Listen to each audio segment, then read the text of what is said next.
Good evening. This is Mike Moose Food for September 25th, 2017. I am not ready to clock in yet because I have to run by the bank in town before my shift starts. So even though I'm only on dinner, I'm kind of booking it. Actually, a little early. This is weird. Food's gonna be a problem, but what else is new? I have ideas that don't involve me hating myself.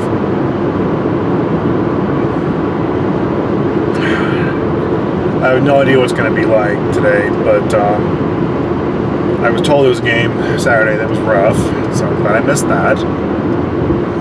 And yesterday was a lot of fun. Like, wait, what's this whole fun thing? Not used to it, it's weird. Maybe it's just an accidental time off sometimes. I don't have a day off this coming week. I have a few shifts off, but no days. So, well, Thursday, but that's with the wife. Escaping this parking lot has always been difficult. It's a four-way stop with a light, yes, but there's no crosswalk signs in these directions. So sometimes idiot pedestrians feel like just walking in front of it. And, you know, if I honk at them, they flip me off. Not knowing full well that I'm in a car and potentially run them over. I mean, death wish much? I mean, please, piss off the driver, you know? I'm already an hour into my shift and I'm kind of, not like worn down, just mildly annoyed about where I usually am. A lot of flags up today. Wonder if there's going to be a parade soon. Kind of hope not. You know, this is the main street, so if anything's going to happen, it's going to be here. And a lot of restaurants are here, so kind of like that to not happen. Oh, this intersection is a mess. It curves, and there's 1 and 2, 3 connecting points. The lights are difficult to navigate, to say the least. Oh yeah, I still need to eat, don't I? Crud. Well, more on that later. Well, today's got a little brighter. So I recently discovered a restaurant we used to work with is no longer with us. They took the summer off from our business. It's all fine and good, so I no shame in that. You see, they have what's called a parking lot. It's 3 spaces in the front, 3 vertical spaces in front of the door, 4 spaces in the back if you're slim, and a handicap space, which no one should be touching unless they have the badge, which I don't. But still, you know, they were rarely that full because this is a college town. Everybody walks everywhere because it's easy to get your car out of the garage or lot or whatever it's called. But we used to use their parking spots to sneak around to restaurants nearby. And yeah, the virtue of this was, of course, that no worry about parking. And if someone tried to question it, like, oh, we're here for an order. See? We work with you guys. Contract, point at the topper. But the owner is batshit insane. More than once, she like burst out of the back door of the restaurant screaming shit at me, and I'm just like, okay, whatever you want. All right, never again. And it just knew what I was doing because, you know, what are you gonna do? Scream at me some more? Please, not my father. And you know, it's all whatever, but it seems their last date was a little while ago. For shame. I'm starting to wonder if they got some bad reviews or if like that manager started yelling at customers as well as, you know, their employees. But I never had a problem with any of the staff. They all seemed like good people. Didn't deserve what happened to them, certainly. Bright side, I don't think anyone's going to have a problem with us parking in an abandoned parking lot. So, got a few free spaces if I know how to use them. Like, even a neighboring restaurant was like, that woman is insane. I don't want to deal with her. I was like, really? See, the restaurants in a block like this, they talk. They know each other. So, yeah. I'm feeling a little better right now. Part of me hopes that we get a contract with whoever opens up there in that space next, because it's a nice space. The restaurant is nice. Just, imagine not so much. But hey,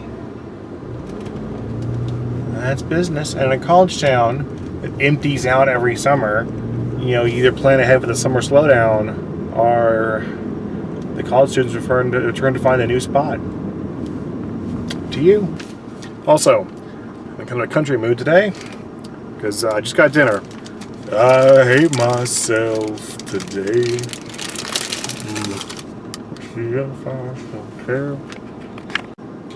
This is why I don't work Mondays.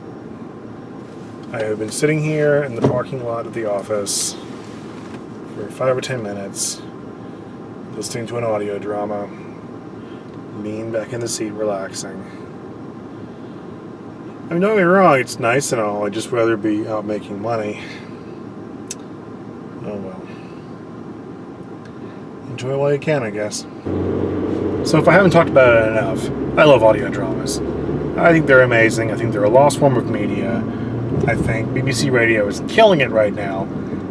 But I gotta tell you, I have one guilty pleasure that I only enjoy after the sun goes down.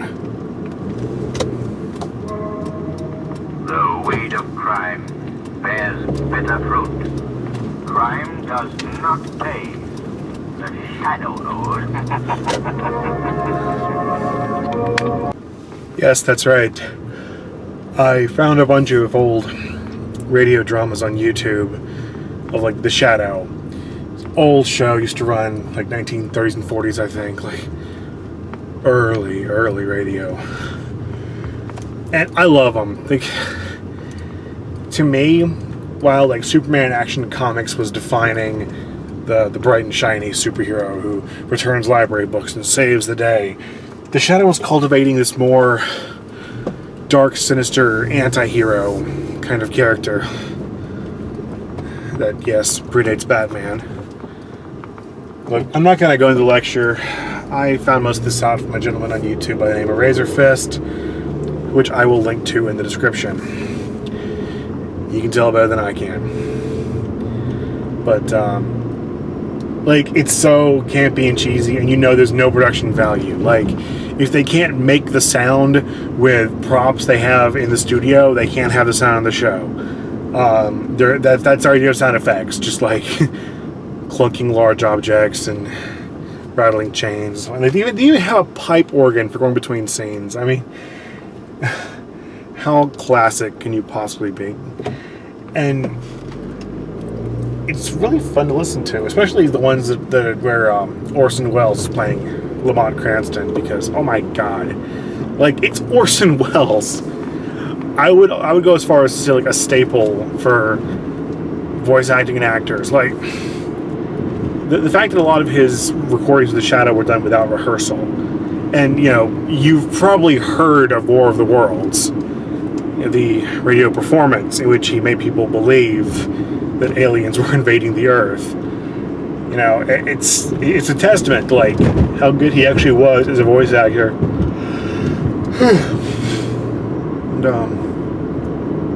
And I think a lot of people, like, I was at Dragon Con, I went to a panel in the podcast track about audio dramas, and all 4 of the speakers said, like, one of my inspirations was War of the Worlds. Nowadays we have all this technology. We can do like audio effects, voice reels that we never thought possible. And to me, once you take the CG out of sci-fi, what you're left with is story. And story is incredible. One day I will do a rant about like my feelings on Doctor Who, like the older stuff. But that's a long drive home. Maybe if I get stuck in traffic somewhere, I'll do it. For Mike Moves Food, January 27th, or whatever day this is. This is Mike, signing out. Tip your drivers, have a good night.